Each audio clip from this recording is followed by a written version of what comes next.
You are watching Live OK Television. Life OK समाचारको साथमा Balvatika school Pepsicola learning made simple Jiva live to your style wellness mall a natural way to improve your health. नमस्कार, life OK समाचारमा स्वागत छ। सुरुमा मुख्य समाचार। थप 127 जनामा कोरोना संक्रमण पुष्टि। राष्ट्रिय सूचना आयोगको वार्षिक प्रतिवेदन पेश। सत्ता गठबन्धन कुनै हालतमा पनि नटुट्ने जलनाथ खनाल।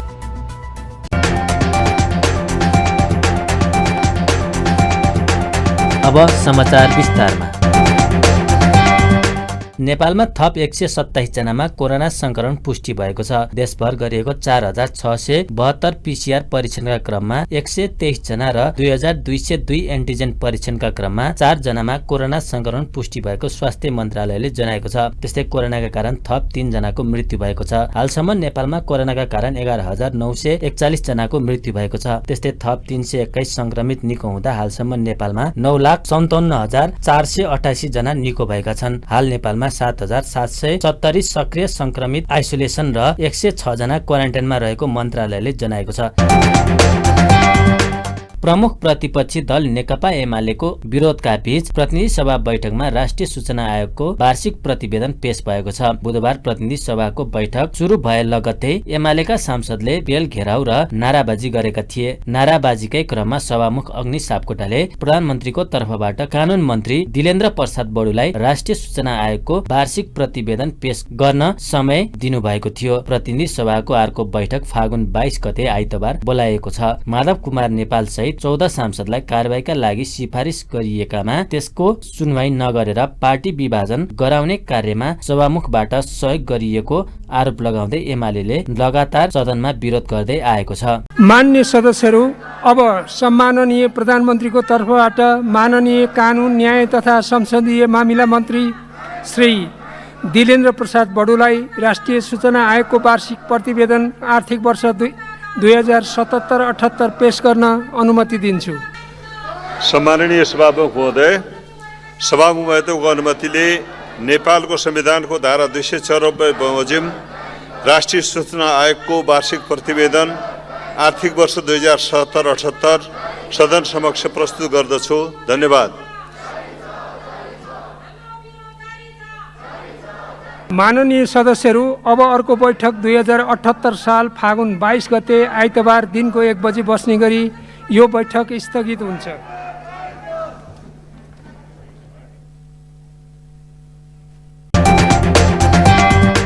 नेकपा एकीकृत समाजवादीका सम्मानित नेता जलनाथ खनालले सत्ता गठबन्धन कुनै हालतमा पनि नटुट्ने बताउनु भएको छ। बुधबार विराटनगरमा भरतमोहन अधिकारीको तेस्रो स्मृति दिवस तथा ज्येष्ठ नागरिक आधारभूत तथा प्रविधिमूलक शिक्षा कार्यक्रमको उद्घाटन गर्दै नेता खनालले लोकतन्त्र र संविधान रक्षाका लागि गठबन्धन निर्माण गरिएकोले कुनै हालतमा पनि नटुट्ने बताउनु भएको हो। उहाँले लोकतान्त्रिक मूल्य मान्यताको रक्षाका लागि पनि गठबन्धन आवश्यक भएको तथा समाजवादी क्रान्ति र रूपान्तरणका लागि यसलाई निरन्तरता दिनुपर्ने उल्लेख गर्नुभयो। खनालले आफ्नो पार्टीका सांसदलाई निकाल्ने कसैको तागत नभएको दावी समेत गर्नुभयो। उहाँले मनमोहन अधिकारी प्रधानमन्त्री र भरतमोहन अधिकारी अर्थमन्त्री भएको कम्युनिस्ट सरकारले ज्येष्ठ नागरिक लगायतलाई सामाजिक सुरक्षा भत्ता दिएर सम्मानित गर्ने परम्परा सुरु गरेको बताउनुभयो। प्रश्नहरूले यो गठबन्धनलाई असर पार्नुपर्ने आवश्यकता छैन, होइन। अब कसैले पार्न खोज्छन् भन्ने बेग्लै कुरा हो। हामी त्यो ढङ्गले असर पारेर जानुपर्छ भन्ने मान्यता राख्दैन र अहिले पनि गठबन्धन छ। यो गठबन्धनको उद्देश्य भनेको लोकतन्त्रलाई बचाउने हो, संविधानलाई बचाउने हो, लोकतान्त्रिक मूल्य र मान्यतालाई बचाउने हो। भरतमोहन अधिकारी स्मृति प्रतिष्ठानले सुरु गरेको आधारभूत तथा प्रविधियुक्त शिक्षा कार्यक्रममा 40 जना ज्येष्ठ नागरिकलाई 1 वर्षसम्म प्रविधियुक्त शिक्षा दिने बताइएको छ। सरकारले भारत र चीन लगायत कुनै पनि मित्र राष्ट्र विरुद्ध नेपाली भूमि प्रयोग हुन नदिने प्रतिबद्धता व्यक्त गरेको छ। मन्त्री परिषदका निर्णय सार्वजनिक गर्न बुधबार सिंहदरबारमा आयोजित पत्रकार सम्मेलनमा सरकारका प्रवक्ता ज्ञानेन्द्र बहादुर कार्कीले एमसीसी अनुमोदन गराउन सहयोग गर्नु सबैप्रति धन्यवाद व्यक्त गर्दै सबै मुलुकहरूसँग मैत्रीपूर्ण सम्बन्ध कायम गर्ने नेपालको परराष्ट्र नीतिको मर्म अनुरूप छिमेकी मित्र राष्ट्रहरू भारत एवं चीन लगायत कुनै पनि राष्ट्र विरुद्ध नेपाली भूमि प्रयोग हुन नदिने प्रतिबद्धता व्यक्त गरेको जानकारी दिनुभयो। बैठकले पेट्रोलियम पदार्थ र ग्यासका विषयमा नेपाल भारत बीचको तेस्रो बैठक आपसी साझेदारीबाट गर्ने र उक्त बैठकमा सहभागी हुन उद्योग मन्त्रालयका सहसचिवको संयोजकत्वमा वार्ता टोली गठन गरिएको छ। त्यस्तै बैठकले विभिन्न प्रसारण लाइन आयोजनाका लागि जग्गा प्राप्ति गर्ने र प्रारम्भिक कारबाही चलाउन अधिकारी तोक्ने निर्णय पनि गरेको प्रवक्ता कार्कीले बताउनुभयो। त्यस्तै मन्त्री परिषदले खानेपानी महसुल निर्धारण आयोगको अध्यक्षमा भूपेन्द्र प्रसाद अर्याललाई नियुक्त गरेको छ। राजनीतिक पूर्वग्रह द्वन्द्व तथा आन्दोलनका कारण हटाइएका शिक्षकहरू तथा कर्मचारीका विषयमा जाँचबुझ गर्न गठित समितिको निष्कर्ष र राय सुझाव कार्यान्वयनका लागि शिक्षा मन्त्रालयलाई स्वीकृति दिने निर्णय पनि बैठकले गरेको प्रवक्ता कार्कीले बताउनुभयो। सबै मुलुकहरूसँग मैत्रीपूर्ण सम्बन्ध कायम गर्ने नेपालको परराष्ट्र नीतिको मर्म अनुरूप छिमेकी मित्र राष्ट्रहरू भारत एवं चीन लगायत कुनै पनि मित्र राष्ट्रको विरुद्ध नेपाली भूमि प्रयोग हुन नदिन नेपाल सरकारको प्रतिबद्धता व्यक्त गर्ने, नेपालको सामाजिक तथा आर्थिक विकासमा महत्त्वपूर्ण सहयोग पुर्याउने मित्र राष्ट्रहरू, दात्री निकाय, क्षेत्रीय एवं अन्तर्राष्ट्रिय सङ्घ संस्थाहरूप्रति नेपाल सरकारको तर्फबाट हार्दिक आभार व्यक्त गर्ने, पेट्रोलियम पदार्थ र ग्यासका विषयमा नेपाल भारत बीच joint working group in oil and gas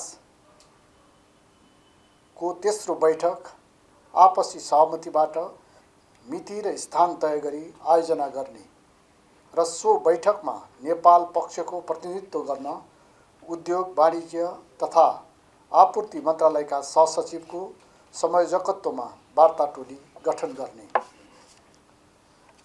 विभिन्न प्रसारण लाइन आयोजनाहरूको लागि जग्गा प्राप्ति गर्ने र प्रारम्भिक कारबाही चलाउने अधिकारी तोक्ने, विशेष अदालतको अध्यक्षमा उच्च अदालत पाटनका माननीय न्यायाधीश श्रीकान्त पौडेल, सदस्यमा उच्च अदालत जनकपुर वीरगञ्ज इजालसका माननीय न्यायाधीश श्री रमेश कुमार पोखरेल, उच्च अदालत विराटनगरका माननीय न्यायाधीश श्री यमुना भट्टराई, उच्च अदालत पोखरा बागलुङ इजालसका माननीय न्यायाधीश श्री शालिग्राम कोइराला, उच्च अदालत तुलसीपुर बुटोल इजालसका माननीय न्यायाधीश श्री बलभद्र बास्तोला र उच्च अदालत पाटनका माननीय न्यायाधीश श्री खुशी प्रसाद थारू तथा राजस्व न्यायाधिकरण काठमाडौँको कानुन सदस्य एवं अध्यक्ष पदमा उच्च अदालत पाटनका माननीय न्यायाधीश श्री टेक प्रसाद ढुङ्गानालाई तोक्ने, खानेपानी महसुल निर्धारण आयोगको अध्यक्ष एवं सदस्य सिफारिस समितिको सदस्य पदमा बाणगङ्गा नगरपालिका वडा नम्बर 11 कपिलवस्तुका भूपेन्द्र प्रसाद अर्याललाई नियुक्त गर्ने, भूतपूर्व ब्रिटिस गोर्खा सैनिकहरूका सम्बोधन हुन बाँकी रहेका मागहरूको बारेमा संयुक्त अधिराज्य सरकारसँग वार्ता गर्न संयुक्त अधिराज्यका लागि नेपाली राजदूतको नेतृत्वमा नेपाली प्रतिनिधि मण्डल गठन गर्ने, प्रोफेसर यदुनाथ खनाल प्रवचन श्रृङ्खला सम्बन्धी अवधारणा पत्र स्वीकृत गरी प्रवचनको मिति, रूपरेखा, शीर्षक तथा मुख्य वक्ता, प्रवचनकर्ता, छनौट लगायतका विषयमा आवश्यक निर्णय गर्न माननीय परराष्ट्र मन्त्रीको अध्यक्षतामा निर्देशक समिति गठन गर्ने, नेपाल सरकार र इजरायल सरकारबीच सांस्कृतिक, शिक्षा, विज्ञान र खेलकुदको क्षेत्रमा सहयोग सम्बन्धी सम्झौतामा हस्ताक्षर गर्न परराष्ट्र मन्त्रालयलाई अख्तियारी प्रदान गर्ने, टर्कीको अन्तालियामा आयोजना हुने अन्तालिया डिप्लोमेसी फोरम तथा अंकारामा हुने द्विपक्षीय बैठकमा भाग लिन माननीय परराष्ट्र मन्त्रीको नेतृत्वमा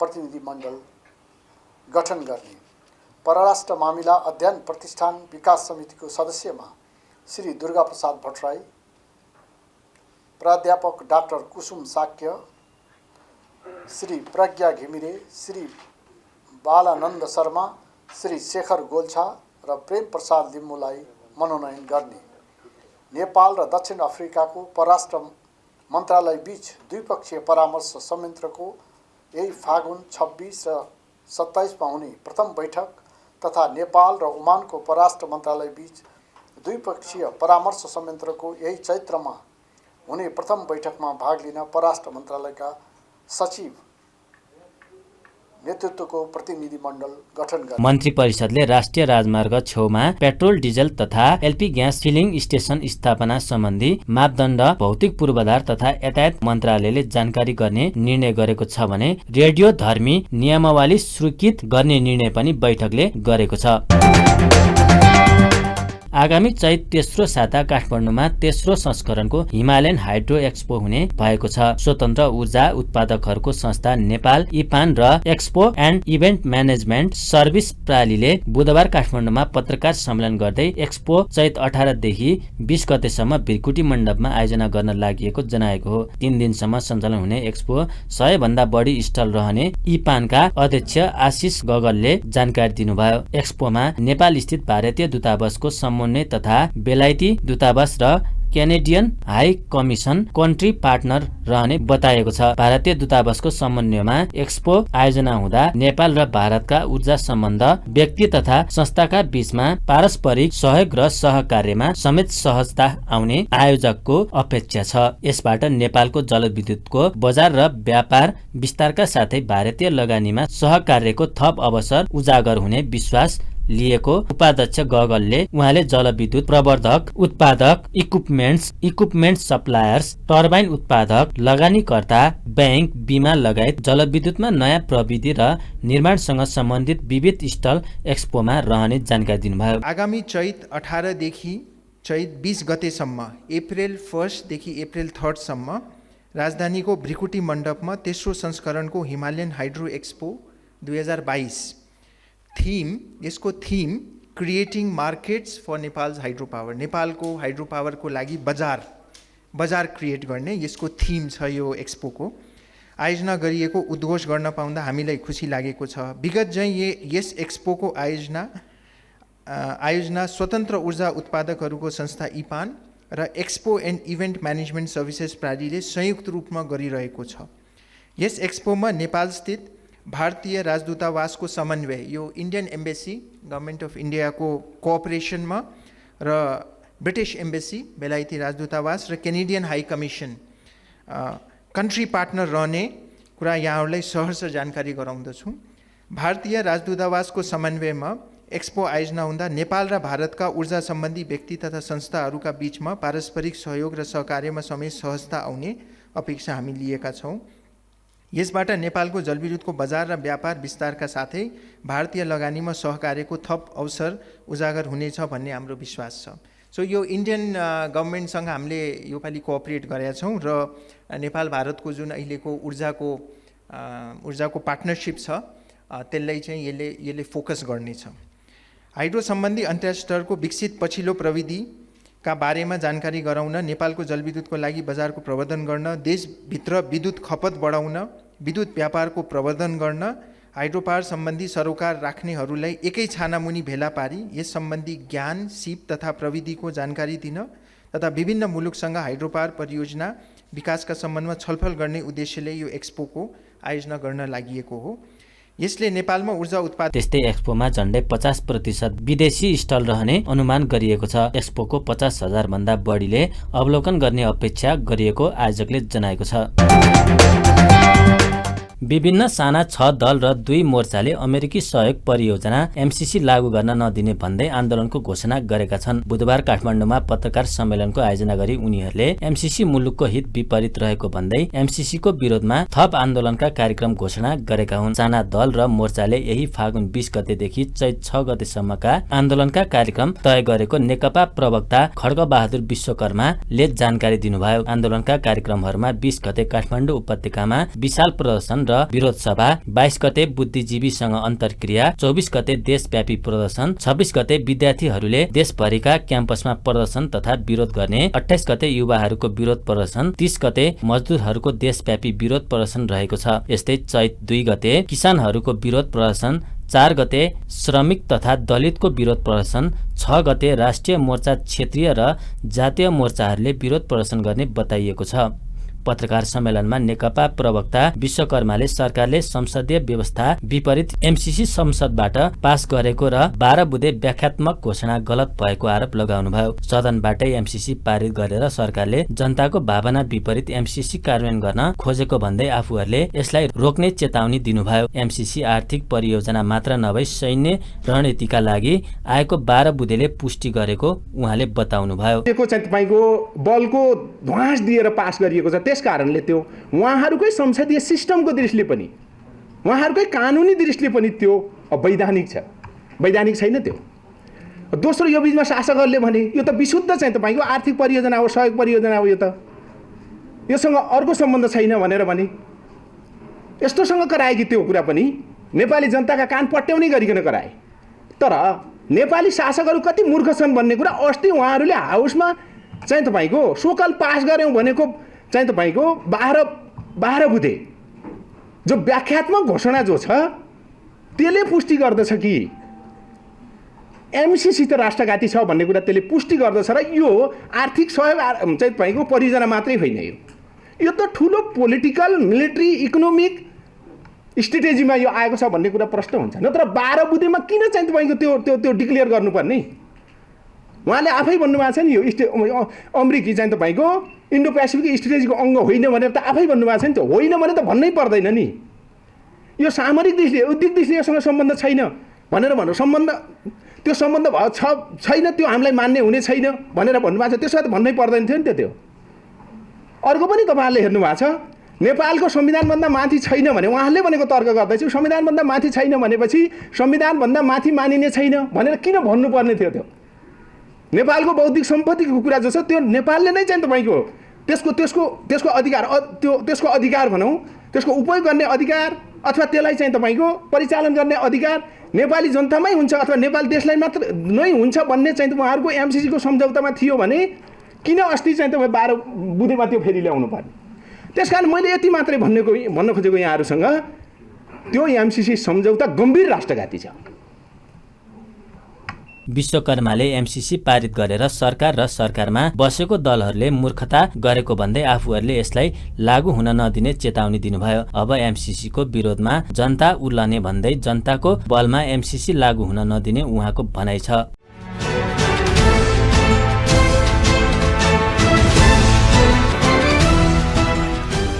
सातौं संस्करणको Nepal Pakistan friendship T20 cricket प्रतियोगिता बुधबारबाट काठमाडौँमा सुरु भएको छ। नेपाल स्थित पाकिस्तानी दूतावासले आयोजना गरेको प्रतियोगिताको बुधबार काठमाडौँ महानगरपालिकाका मेयर विद्या सुन्दर साकेले उद्घाटन गर्नुभयो। प्रतियोगिता फागुन 26 गतेसम्म सञ्चालन हुनेछ। कुल 12 टोलीको सहभागिता रहने प्रतियोगिताका खेलहरू लिग कम नकआउटका आधारमा खेलाइनेछ। सहभागी टोलीलाई 4 समूहमा विभाजन गरिएको छ, जस अन्तर्गत समूह ए मा पाकिस्तान दूतावास cricket club, HK cricket club र लायन क्रिकेट क्लब, समूह बी मा star cricket academy, Bal park academy तथा GHCA रहेका छन्। यस्तै समूह सी मा RS Vidyapeeth academy, angels heart academy र क्रिकेट एक्सिलेन्स सेन्टर रहँदा समूह डी मा school of cricket, Balatar cricket club र नेक्सस क्रिकेट एकाडेमी रहेका छन्। चारै समूहका विजेता टोलीले सेमी फाइनलमा स्थान बनाउने छन्। सबै खेल धुम्बाराई स्थित पाकिस्तानी दूतावासको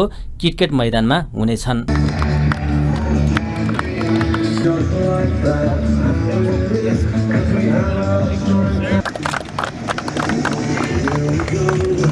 खेल्ने क्रिकेटले पनि धेरै अन्तर्राष्ट्रिय कहिलेकाहीँ हामीले विदेशमा खेल्न गएर नेपालको नाम कहिले पनि निराशापन हुनुहुँदैन।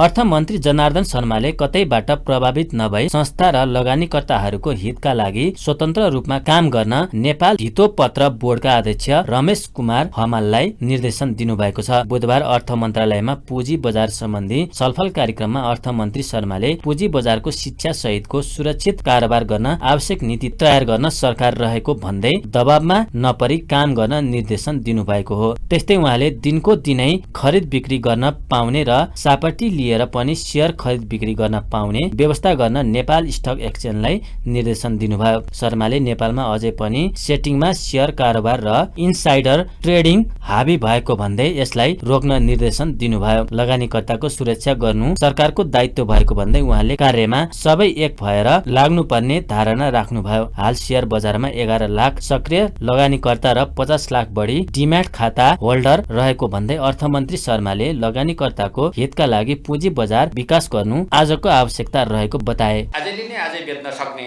खालको यहाँ छैन त्यस्तो अवस्था नेपालमा। त्यो कसरी गर्ने? अरू देशहरूमा रहेछन्, त्यसो हेर्दाखेरि सामान्य अध्ययनबाट त्यसो देखियो। र सर्ट सेलिङ गर्ने आवश्यक छैन भने ब्रोकरबाट अर्कोबाट सापट लिएर पनि गर्न पाउने लगायतका विधिहरू हुँदा रहेछन्। त यी सबै विधिहरूलाई कसरी स्थापित गर्ने भन्ने म यहाँहरूमा ध्यान आकर्षण गराउन चाहन्छु। अटोमेसन अक्सन सुरुवात गर्नुपर्ने देखिन्छ, त्यो भइरहेको छैन। अब यो अक्सन बजारबाट लिलामीबाट सुरुमा बिक्री हुन नसकेका सेयरहरूलाई देशैभरिका सबै लगानीकर्ताले किन्न पाउने के हो? यता त्यस्तो अवसरै छैन। त्यो कसरी पाउँछन्? हाम्रा ब्रोकरहरू केही छन्, त ब्रोकरहरूको क्षमता हैन सक्षम बनाउनको लागि मोडेलहरू तयार गर्नुपर्ने छ। तपाईहरुले ब्रोकर लाइसेन्स दिने मात्रै होइन, तिनलाई एउटा फुल सर्भिस ब्रोकर जसले खरिद बिक्री मात्रै गर्ने होइन कि उनीहरूले रिसर्च बेसमा कहाँ लगानी गर्दाखेरि राम्रो हुन्छ भनेर सल्लाह दिन सक्ने, लगानी सुरक्षित गर्न मद्दत गर्ने खालका ब्रोकरहरूको विकास गर्नुपर्ने देखिन्छ। अरू देशहरूमा त्यस्तो भएको मैले पाएँ। त्यसैगरी हामीसित सेटलमेन्ट ग्यारेन्टी फन्ड छैन। यस्ता फन्डहरू पनि हुँदा रहेछन्, त्यो फन्ड पनि हामीसित छैन। सम्बन्धित जस्तो नेप्से, अब सेवन, सिडिएस ब्रोकरहरूले मिलेर निर्माण गर्ने यो फन्ड हो। यस्तो फन्डहरू हाम्रो छैन। र भविष्यको मूल्याङ्कन गरेर आज किनबेच गर्ने सिस्टम पनि हामीसित छैन हैन। डेरिभेटिभ्स औजारको रूपमा त्यो कुरा पनि हामीसित छैन। कम्युनिटी एक्सचेन्ज सम्बन्धी ऐन बनेको 4 वर्ष भयो, तर अहिलेसम्म त्यो कुराले कुनै काममा अगाडि बढेको छैन। यस्ता कुराहरू सुधार गर्नुपर्ने विषयहरू सामान्यतया यहाँहरूलाई बढी ज्ञान छ, तर मलाई आएका यस्ता हाम्रा भएका यहाँहरूबाट ब्रिफिङ लिँदा र आफ्नो सो अध्ययन गर्दा विभिन्न प्रतिका अलि ज्ञान भएका साथीहरूलाई सोद्धाखेरि यी कुराहरूको अभाव छ भन्ने कुरा आएको छ। अब सेवा विस्तारको सन्दर्भमा हामीले हेर्दाखेरि अर्थतन्त्रको प्रतिनिधित्व गर्ने वैज्ञानिक तौरले निर्माण गरिएको नयाँ परिसूचक हामीले तयार गर्नु पर्यो। भारतमा अथवा मुम्बई स्टक भन्ने जो छ त्यहाँ लगायत अमेरिका लगायतका अरूका के छन् त, ती कसरी गरेका छन् परिसूचक भन्दा त्यो परिसूचक तयार गर्ने काम पनि हामीले गरेका छैनौँ हैन। त्यसलाई मार्केट क्यापका आधारमा लार्ज क्याप, मिडियम क्याप र स्मल क्याप इन्डेक्स बनाएर परिसूचकलाई थप व्यवस्थित गर्नुपर्ने आवश्यकता छ। कतै प्रभावित नभएर काम गर्नुहुनेछ, स्वतन्त्र रूपमा संस्थाको पक्षमा काम गर्नुहुनेछ भन्ने मलाई विश्वास छ। कुनै पनि दबावमा नपरेर, कतैको पनि दबावमा पर्यो भने यी संस्थाहरूको काम हुँदैन। म अध्यक्ष रमेश हमालजीलाई यो कुरा भन्न चाहन्छु कि तपाईले पुँजी बजारमा सुधार गर्नुहोस् र सबैलाई एउटा यसको शिक्षा सहित कारोबारमा सहभागी हुने अवस्था सिर्जना गर्नका लागि के नियम नीति चाहिन्छ तपाईँ अगाडि बढ्नुहोस्। र नेप्सेले कारोबारलाई प्रभावकारी बनाउन चाहेको बेला उनीहरूले के अरे रियल डाटा पाउने, दिनको दिनमै बेच्न पाउने, सापट लिएर पनि बेच्न पाउने आदि इत्यादि कुराहरूलाई कसरी गर्न सकिन्छ त्यसमा पनि ध्यान दिनुहोस्। र दुवैजनाले पुँजी बजारमा आएको पुँजीको एउटा हिस्सालाई उत्पादन क्षेत्रमा, पूर्वाधारको क्षेत्रमा लगानी गर्नको लागि पनि हामीलाई त 18-20 खर्ब पैसा चाहिन्छ प्रति वर्ष। राज्यसँग त त्यो पैसा छैन। त्यो पैसा मध्येको एउटा हिस्सा यहाँबाट आउनुपर्छ। पूर्वाधार क्षेत्रमा यहाँबाट पुँजी बजारबाट लगानी गर्ने वातावरण बनाउनुपर्छ। त्यसको लागि के इन्स्ट्रुमेन्ट्स हामीले बनाउने हो, के निर्माण गर्ने हो, त्यो गर्नुहोस्। म आजका दिनबाट यहाँ अब यो नियमनकारी संस्थाहरू तपाईँहरू हुनुहुन्छ, नेतृत्वमा तपाईँहरू हुनुहुन्छ। यो अर्थ मन्त्रालयले यहाँ यसो गरेर अथवा मन्त्रीले यसो गर्यो भन्ने कुरा म सुन्न चाहन्न। त्यो मन्त्रीको जिम्मेवारी पनि होइन। त्यसको जवाब त्यहीँबाट सुधारबाट दिनुहोस्, सुधारबाट दिनुहोस्, लगानीकर्ताको संरक्षणबाट दिनुहोस्, उनीहरूलाई सहजीकरण गर्ने कुराबाट दिनुहोस् कि गुनासा हामीले सुन्न नपरोस्। उसको आफ्नो नियममा चल्छ, त्यसको नियममा चल्न नदिनुहोस्, चलाउनुहोस्। फेरि पनि भन्छु, इनसाइडर ट्रेडिङको कुरा मान्य हुने छैन। सर्कुलर ट्रेडिङ गरेको कुरा, कारोबार कुरा मान्य हुने छैन। पम्पिङ डम्पिङ गर्ने कुरा मान्य हुने छैन। कार्यक्रममा नेपाल धितोपत्र बोर्डका अध्यक्ष रमेश कुमार हमालले धितोपत्र ऐनलाई समय सापेक्ष बनाउनु पर्ने बताउनुभयो। केही कानूनमा सुधार गरेर पुँजी बजारको विकासका लागि बोर्डले काम गर्ने उहाँको भनाइ छ। उहाँले आफ्नै भवन आवश्यक भएको भन्दै सूचना प्रविधिको बलियो प्रणाली बनाउन जरुरी रहेको धारणा राख्नुभयो। त्यो प्रविधिको लागि चाहिँ हामीले सेवनमै हामी एउटा अटोमेटेड मार्केट सर्भिलेन्स सिस्टम, जसलाई हामी एमएसएस भन्छौँ, त्यो चाहिँ हामीले त्यसको प्रोक्योरमेन्ट, त्यसको इन्स्टलेसन, त्यसको कमिसनिङ र त्यसलाई चाहिने हाम्रो ह्युमन रिसोर्स डेभलपमेन्ट र एक्सपर्टिज, आइटीको एक्सपर्टिज हामीले तुरुन्तै हाम्रो इन हाउस हामीलाई चाहिएको छ। किनभने हामीले त्यसपछि मार्केटको ट्रेन्डरलाई हामीले लाइभ सिचुएसनमा हामीले त्यसलाई हेर्न सक्छौँ, एनालिस्टहरूले हेर्न सक्छन्। हामी आफ्नै पनि ह्युमन रिसोर्स डेभलपमेन्टमा त्यसको लागि हामीलाई फोरेन्सिक एकाउन्टेन्टहरू चाहिन्छ हामीलाई। किन हामीले सायद यो टर्मिनोलोजी त धेरै साथीहरूलाई नयाँ पनि लाग्यो होला, तर सचिवजीहरूलाई त त्यो थाहा नै छ। फोरेन्सिक एकाउन्ट्स जस्तो हामी चाहिँ क्राइमको सिनमा हामी भन्छौँ फोरेन्सिक चाहिँ साइन्टिस्टहरू भन्छौँ, त्यस्तै फाइनेन्सियल फ्रडको सिचुएसनमा फोरेन्सिक एकाउन्टेन्टहरू काम लाग्छ होइन। हामी त्यसको पनि हाम्रो चाहिँ त्यो खालको चाहिँ हामीलाई टेक्नोलोजी मात्र होइन कि हामीलाई ह्युमन रिसोर्स पनि डेभलप गर्नु छ। र त्यो डेभलपमेन्ट चाहिँ हामीलाई सेभनको रेगुलेटरी बडीको भित्रै चाहिन्छ। यो हामीले अहिले मेरो यो अहिले चाहिँ यो पहिलो एकाइमा भन्दैछु, धितोपत्र बोर्डको हाम्रो इन्स्टिट्युसनल क्यापासिटीको म कुरा गरिरहेको छु, जसमा मैले भौतिक पूर्वाधारको कुरा गरेँ, त्यसपछि मैले सूचना प्रविधिमा चाहिँ दुईवटा मैले कुरा गरेँ, एउटा एमआइएस हाम्रो आफ्नै इन्टरनल म्यानेजमेन्ट इन्फर्मेसन सिस्टम र अर्को चाहिँ अटोमेटेड मार्केट सर्भिलेन्स सिस्टम, जसले हामीलाई यी सबै अनफेयर प्र्याक्टिसहरूलाई चाहिँ सिम्टोमेटिक रूपमै त्यो ट्रेनिङ हुँदाहुँदै हेर्न सक्ने हामीसँग क्यापासिटी हुन्छ। त्यसपछि हाम्रो त्यसमा जोडिएको चाहिँ ती सिस्टम एउटा भयो, हार्डवेयर भयो, त्यसपछि हामीलाई सफ्टवेयर भनेको हामीलाई चाहिँ मानव जनसाधन पनि हामीलाई चाहिन्छ, जो त्यो कुरालाई परिचालन गर्न सकोस् र त्यसलाई चाहिँ इफेक्टिभली सञ्चालन गर्न सकोस्।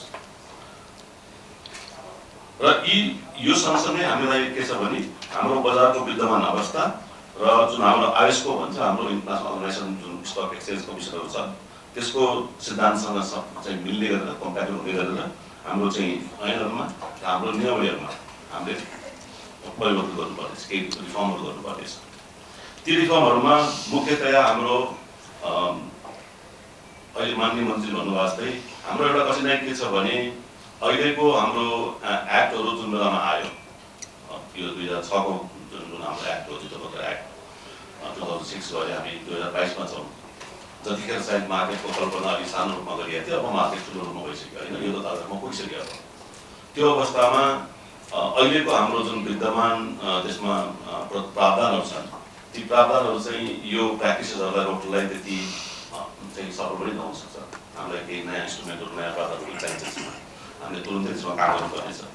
र त्यो सायद त्यो सहित हामीलाई चाहिँ इन्टरनेसनल एक्सेप्टेन्स र इन्टरनेसनल चाहिँ फन्डिङको नेपालमा पनि नेपालको लार्ज मेगा स्केलको हाम्रो गभर्मेन्ट इन्फ्रास्ट्रक्चर प्रोजेक्टहरूमा पनि पब्लिक क्यापिटल मार्केट थ्रुबाट चाहिँ राम्रो एग्जिट हुने भावनाले लगानी एट्र्याक्ट गर्न सकिन्छ भन्ने उसमा हामीले आइएसओको सिद्धान्तसँग मिल्ने किसिमको हामीले यदि चाहिँ हाम्रो रुल्सहरू एक्ट्सहरू र नियमहरू भयो भने चाहिँ हामीलाई इन्टरनेसनल फन्डिङ एट्र्याक्ट गर्न सजिलो। त्यस्तै हमालले बजारमा हुन सक्ने चलखेल बुझ्न अटोमेटिक प्रणालीको विकास गर्नुपर्ने उल्लेख गर्नुभयो।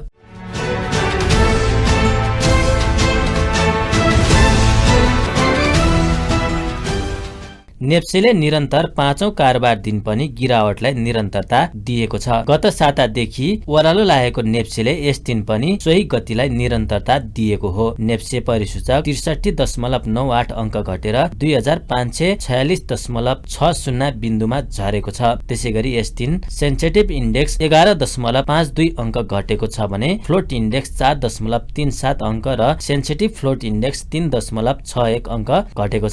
यस दिन 228 स्टकको 55,212 पटकको कारोबारमा 3 अर्ब 62 करोड 11 लाख रुपियाँ बराबरको 76,52,000 किता सेयर खरिद बिक्री भएको छ।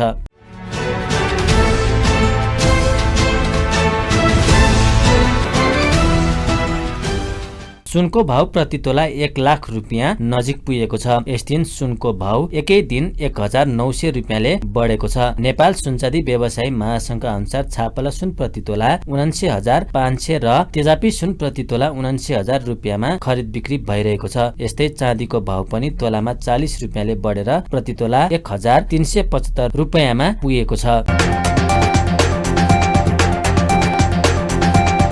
अन्त्यमा प्रमुख समाचार फेरि एकपटक। थप 127 जनामा कोरोना संक्रमण पुष्टि। राष्ट्रिय सूचना आयोगको वार्षिक प्रतिवेदन पेश। सत्ता गठबन्धन कुनै हालतमा पनि नटुट्ने जलनाथ खनाल।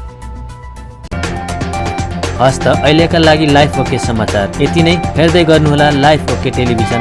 नमस्कार।